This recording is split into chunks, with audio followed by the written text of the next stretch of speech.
Küləklərin yayılması haqqında danışacağıq. Deməli, havanın yüksək təzyiq sahəsindən alçaq təzyiq sahəsinə doğru hərəkətinə külək deyilir. Təzyiq fərqi nə qədər böyük olarsa, küləyin gücü də bir o qədər böyük olur. Ümumiyyətlə, yer üzərində ən güclü küləklər Antarktida materikində əsir. Çünki orada okeanla materik arasında təzyiq fərqi yüksəkdir. Demək ki, küləyin 3 əlaməti var. Sürəti, gücü, istiqaməti. Gücünü 12 ballıq Beaufort şkalası ilə ölçürlər. Bir də küləyin istiqaməti var dedik. İstiqamətini isə külək gülü ilə ölçürlər, təyin eləyirlər. Burada göstərim necə. Belə birinci üfüqün əsas cəhətləri çəkilir, sonra aralıq cəhətləri çəkilir.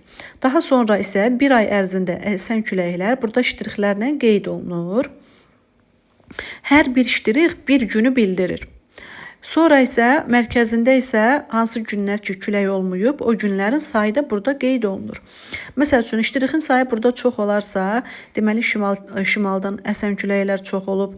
Buradan olarsa, deməli şərqdən əsən küləklər üstünlüyü təşkil edib.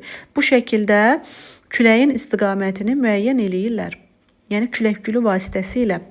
Küləyin istiqamətini və gücünü isə flüger adlanan cihazla ölçürlər, istiqamətini və gücünü. Yer üzərində var daimi küləklər, var mövsümü küləklər. Mövsümü küləklərə mussonlar aiddir. Mussonlar deməli yayda 6 ay dənizdən, okeandan quruya əsir. 6 ay isə qurudan dənizə əsir. Bu da okeanla materik arasındakı təzyiq fərqinə görədir. Məsəl üçün, ən çox mussonlar müşahidə olunur Avrasiyanın şərqində, hansı ki Yaponiya, Çin, Koreya tərəflərdə. Ora yay boyu yağıntılı keçir həmin ərazinin iqlimi. Yəni ki, sərasər yağışlar yağır musson küləklərinin sayəsində. Onlar özləri ilə deməli buxarı, buludu okeandan materikin üzərinə gətirirlər. Buna görə də 6 ay yay boyu həmin ərazilərdə yağıntılı dövr hakim olur. Deməli, bir var tropik iqlimdə əsən mussonlar. Tropik xətti görürsünüz, şimal tropiki. Tropikdə əsən mussonlar, məsəl üçün, təsir eləyir hara? Bura Hindi-Çin yarımadasıdır. Sonra Cənub-Şərqi Asiyadakı adalardır. Sonra Hindistandır. Bunlar olur tropikdəki mussonlar. Bu tərəfdə isə bu sakit okeandan deməli əsir Avrasiyaya, burada Yaponiyaya, Çinə, Şimali Koreya, Cənubi Koreya, sonra buradakı çaylara təsir eləyir. Baxın, burada Yansızı çayıdır, burada deməli İravadidir, Saluindir, Mekongdur, sonra Amur çayıdır. Buradakı çayların rejiminə də mussonlar təsir eləyir. Necə? 6 ay dedik yayda yağış yağır axı.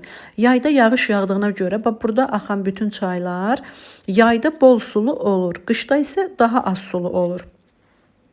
Deməli, necə oldu mussonlar? Tropik mussonlar.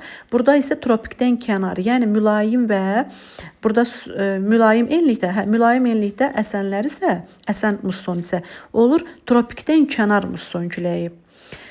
Bura təsir göstərir. Bir də Şimali Amerikanın şərq tərəfinə musson küləyi təsir göstərir. Bir də var daimi küləklər. Daimi küləklər deməli 3 daimi küləyi öyrənəcəyik. Passatlar, qərb küləkləri, bir də qütb küləkləri.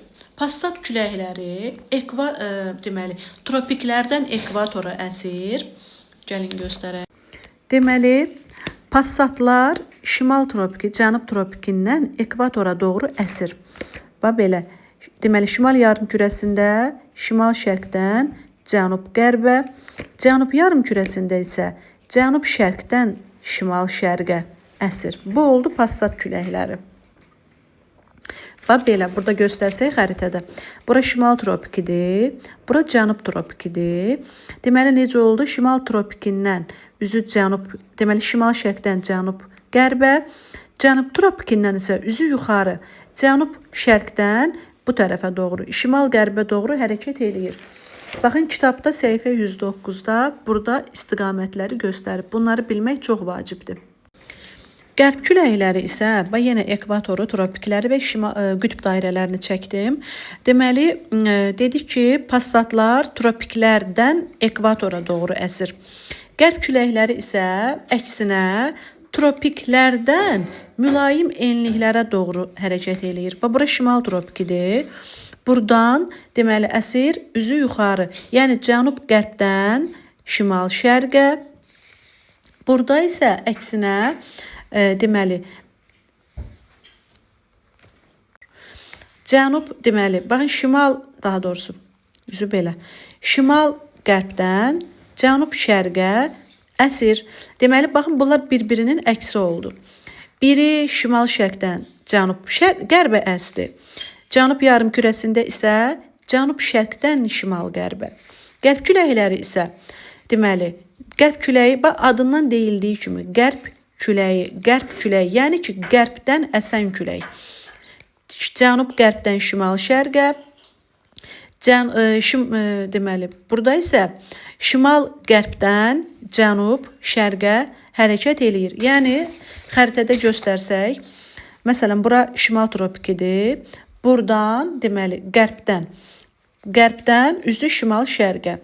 Cənub tropikində isə şimal-qərbdən üzü belə cənub-şərqə hərəkət edir. Qütb küləkləri isə deməli baxın şimal qütbündən əsəcək, şimal-şərqdən buradan cənub-qərbə. Cənub qütbündən isə əksinə istiqamətdə, yəni cənub-şərqdən şimal-qərbə hərəkət eləyəcək. Deməli, uşaqlar, qütb küləkləri ilə passat küləklərinin istiqaməti eynidir. Görürsünüz oxları. İstiqamət eynidir, amma ki, əsdiyi yer fərqlidir. Bu tropikdən ekvatora əsir. Qütb küləkləri isə adından göründüyü kimi qütblərdən mülayim enliklərə doğru əsir və əsdiyi yerə nə gətirir? Təbii ki, soyuq, quru hava. Amma qərb küləkləri və passatlar əsdiyi yerə rütubət aparır. Bunlardan əlavə bir də var yerli küləklər. Məsəl üçün, Azərbaycanda hansı yerli külək var? Xəzri, Gila var. Məsəl üçün, Xəzri əsdiyi yerə sərinlik gətirir. Gilavar isə cənubdan şimala əsir. Yəni ki, bu İran tərəfdən bizə gəlir və əsdiyi yerə isti quru hava gətirir.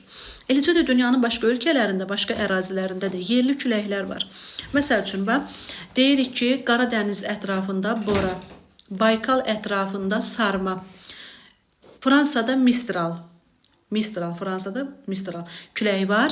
Bundan əlavə bir də toz burulğanları var. Toz burulğanları ilə yerli küləkləri qarışdırmayın. Toz burulğanları məsəl üçün Ərəbistanda Həbibdir, Səmumdur, Xəmsindir. İtaliya, Fransada Sirokko adlanır. Dedik ki, deməli, toz burulğanları əsdiyi yerə palçıqlı yağışlar gətirir. Məsələn, birdən palçıqlı yağış ki yağıra. O ona görədir ki, həmin əraziyə burulğanla toz gəlib. Sonra da yağış yağanda o toz yağış damlaları ilə düşür aşağı. Və palçıqlı yağışlar bu şəkildə yaranır. Sonra bir də biriz küləkləri var.